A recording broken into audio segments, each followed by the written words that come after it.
Texas FCA, hey, it's Coach Keenum again, along with Coach Dean here at Georgetown. Appreciate you opening up your fancy digs here, and the old Georgetown High School is quite impressive what you guys have done. You know, Jason, I know you spent a lot of time working with FCA. I remember you got an award for being a great home leader there from one of the kids in Abilene when you were coaching at Abilene High. I know you've been to camp, you've taken your own family to camp, you've worked at the A&M sports camp.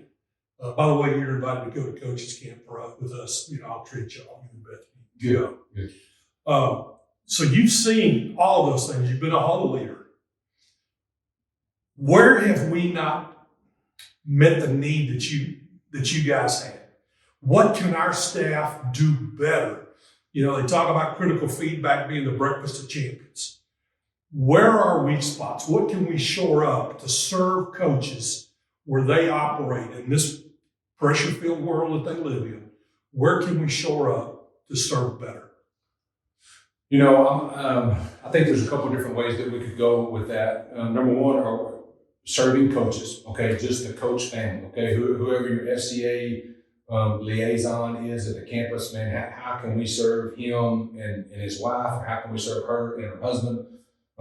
You know, the coaches' family retreats that you're able to go on, you know, coaches outreach does that. I think those are critical. Typically, you know how it is on a coaching salary, being able to afford to go on some type of expensive vacation, you know, and eat good food and, you know, get time to invest back and forth in your spouse. I think those are few and far between. So anytime you can do that, I think I think that's good. And really, how do you do that? It comes back to financially. You know, how is FCA able to help that coach? Obviously, that coach has got to have some skin in the game, whether that's $100 or $200, you know, whatever you decide it is. But being able to offer that coach, look, coach, if you pay half, we're going to be able to pay the other half. You know, to go and have a really neat weekend with your spouse.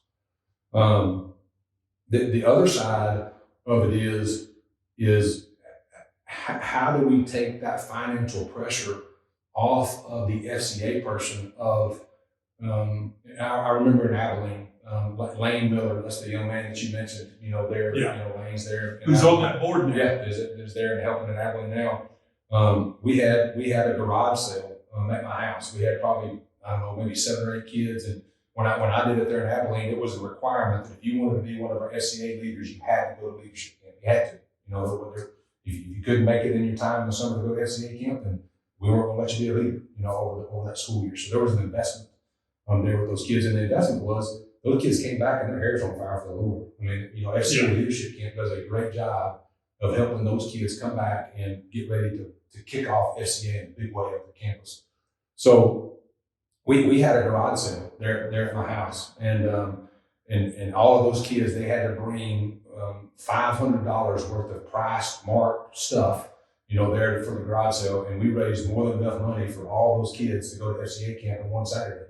But I'll tell you this, that was a lot of daggone work. I mean, that was you know, 3 or 4 days leading up, those kids bringing stuff over, you know, putting it out and marking stuff. So I guess what I'm getting at is, if you want to know how you can make it great, man, figure out a way to where the coach is not having to do that, where the coach is not having to have a garage sale at his house to be able to get those kids to camp, you know. So really, I guess both of my things go back to financially. How can SCA help support that coach? You're asking the coach to lead the huddle, you know, every single week and be your boots on the ground.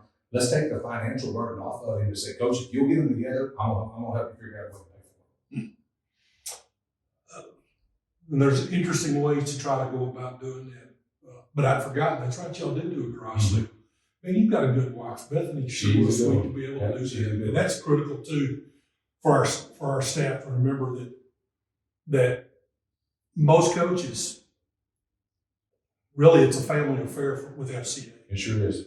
And when they can do that, when they can include their wife and their kids or their husband and their kids, it makes FCA better for them because it exposes their family to the joys of serving the kids. And I know you talked a while ago about how your kids went to camp and how they loved it. Well, you know, there's nothing better than growing up at FCA camp. You know, we went to that FCA sports camp there for years at Texas A&M. I probably did that 6 or 7 years, made some great friends there. And my kids were so little at the time that they thought that was the vacation. And they got to go and hang out at the cool swimming pool and, enjoy the rec room and the movie room and all that kind of stuff. And I was coaching football, during that time.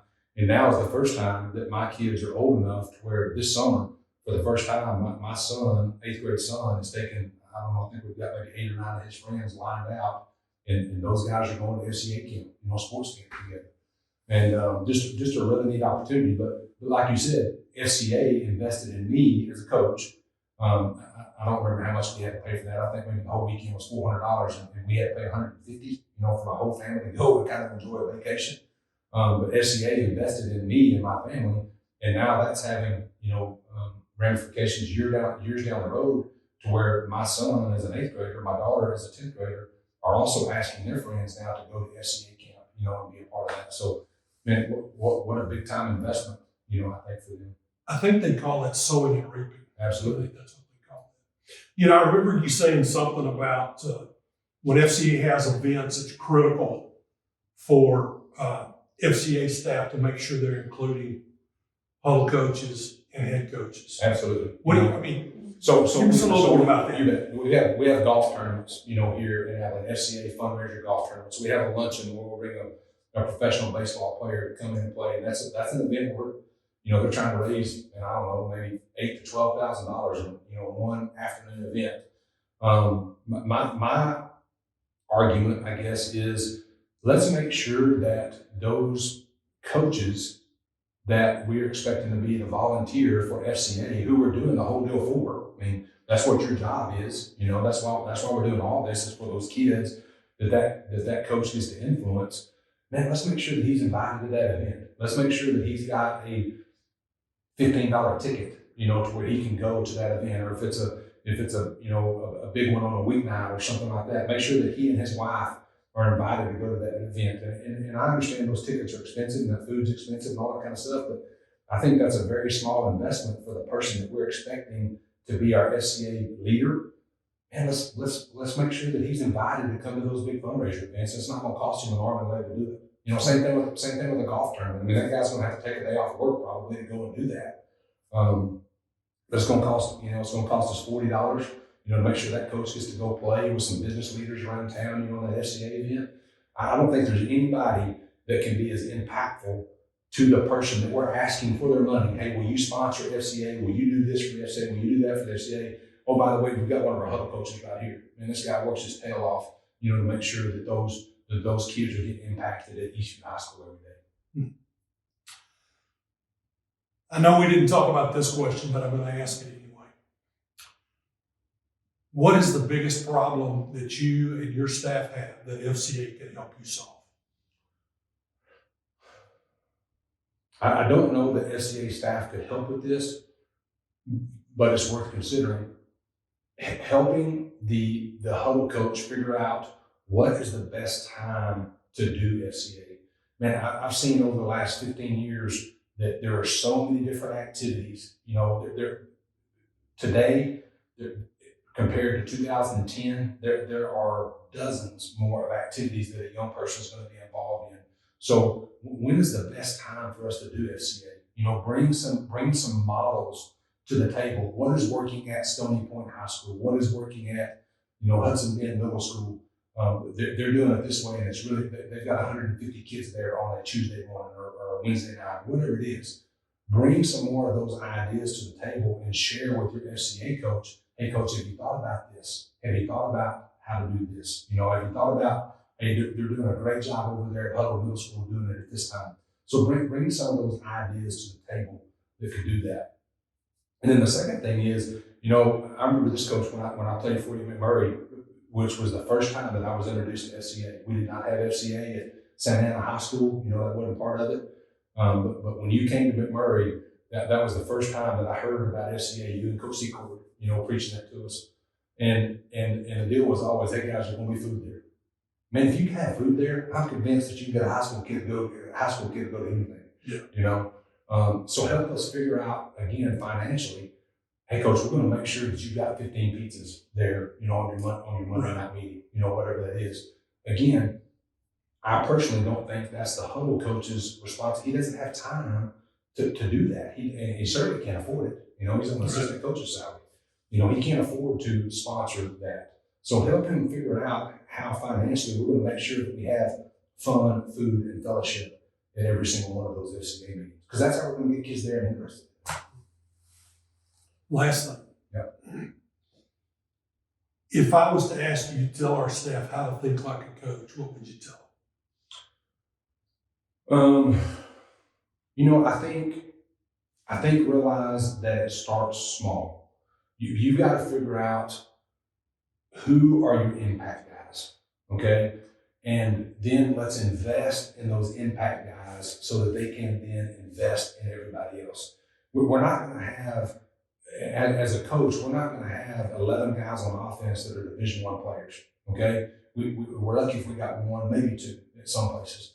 So those are our impact guys. You know as well as I do as a play caller, all right, how are we going to figure out how we're going to get the ball in those guys' hands the most? We're not going to divvy it up with everybody. And not everybody's going to get the same amount of touches. Let's make sure that those guys are getting the ball most. So going back to FCA, let's figure out who are the impact guys that are influencing our athletes the most. And let's pour into those people and make sure that they're getting what they need. The head coach is important because the head coach has to give their blessing of, yes, I want this on my campus. I want this in my program. But many times the head coach is not the impact guy. There's another guy or girl that's the one that's actually touching those athletes. Let's invest in those people. Okay.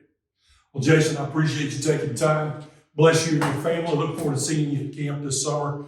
FCA, if you want to talk to this guy, he's already volunteered. Give him a call. He'd love to see you. Love to talk to you. Maybe he'll see you at camp this summer.